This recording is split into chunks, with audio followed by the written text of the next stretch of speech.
Je suis Michaëlle Gagné, je suis réalisatrice et auteure d'un livre qui va paraître aux éditions de l'Archipel. Alors c'est un livre qui parle d'amour et de sexualité dans le Maghreb.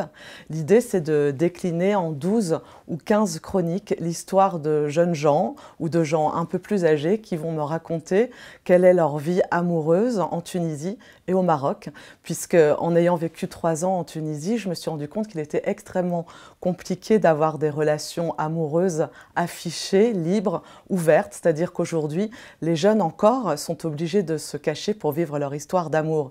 Il y a le poids des traditions, le poids de la religion, et c'est tout ça qu'on souhaite montrer dans ce livre. Malgré l'avancée démocratique évidente en Tunisie, la révolution sexuelle n'a pas encore eu lieu. Il y a encore beaucoup d'interdits, des lois liberticides, et donc j'ai souhaité donner la parole à une quinzaine de personnes, que ce soit des hommes, des femmes, des homosexuels, des hétérosexuels, qui me racontent à quel point il est difficile de vivre librement son histoire d'amour. J'ai rencontré donc beaucoup de personnes, et notamment une jeune femme qui a une vie amoureuse très libre et qui elle-même d'ailleurs a avorté plusieurs fois en Tunisie.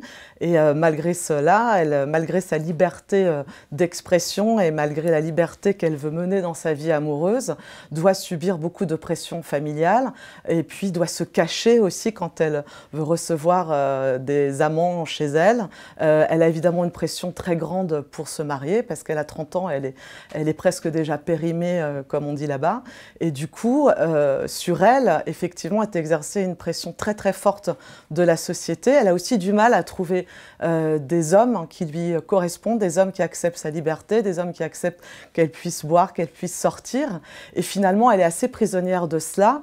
Et d'ailleurs, la conclusion de l'histoire, de ce qu'elle m'a raconté, c'est qu'elle va sans doute se marier avec quelqu'un qu'on va lui présenter ou que ses parents ont choisi, parce qu'elle pense qu'il est trop difficile d'assumer cette liberté. Donc au Maroc, j'ai rencontré des mères célibataires. J'étais dans un foyer pendant plusieurs jours et la situation des mères célibataires est terrible au Maroc puisque l'avortement est interdit, que les relations hors mariage sont pénalisées. Ces femmes risquent 1 an de prison. Et quand elles tombent enceintes, donc elles sont rejetées par leur propre famille. Elles n'ont aucun endroit pour accoucher. Leurs enfants ne sont pas reconnus par leur père, donc sont considérés comme des enfants illégitimes.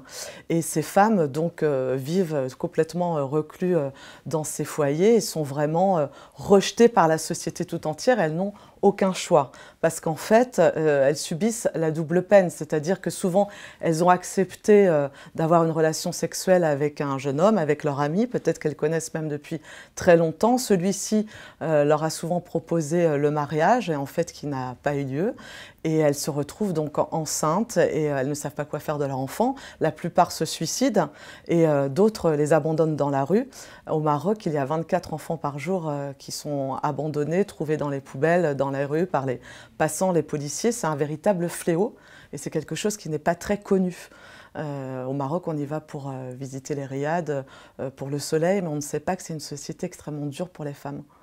J'ai voulu absolument rencontrer la communauté homosexuelle, notamment en Tunisie, parce qu'en Tunisie, ils osent se montrer, il y a des associations, ils sortent de l'ombre, alors qu'ils sont considérés comme des criminels. En Tunisie et au Maroc, en fait, les homosexuels risquent 3 ans de prison et ils subissent quelque chose de terrible qui a cours en Tunisie. Ça s'appelle le test anal, c'est-à-dire que pour prouver leur homosexualité, des médecins légistes vont essayer de détecter une relation homosexuelle. Ce n'est absolument pas scientifique, cela ne prouve rien, mais ça a toujours cours en Tunisie, alors que la Commission des droits de l'homme de l'ONU a demandé que cela cesse, mais cela continue.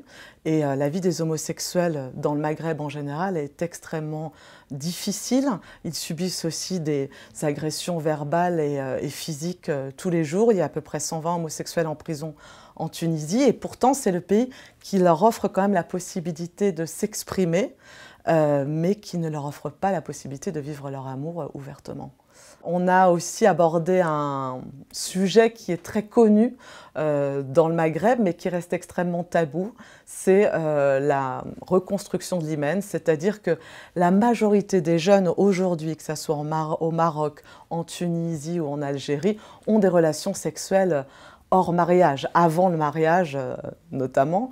Et cela dit, pour garder, en fait, pour sauver les apparences, les filles veulent en majorité arriver vierges au mariage, sous la pression des hommes, évidemment.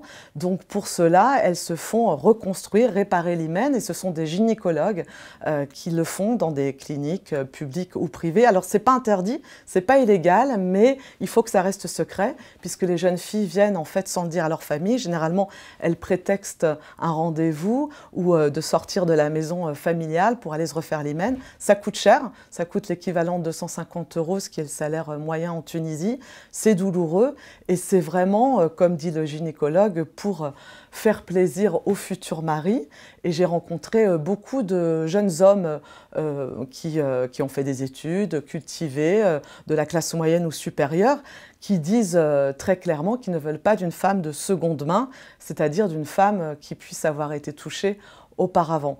Et en fait, cette réparation d'hymen, elle est devenue commune. Les jeunes filles me disaient, c'est comme aller chez le dentiste. C'est un passage obligatoire si on veut être sûr d'avoir un mariage réussi, et puis aussi de plaire à la famille, à la belle famille, puisque c'est des choses qui se disent. En fait, dans le Maghreb, ce qui est assez étonnant, c'est que l'intimité n'existe pas vraiment. C'est-à-dire que le corps de la femme appartient à tout le monde, au futur mari, à la famille et à la société. C'est ça qui est assez frappant.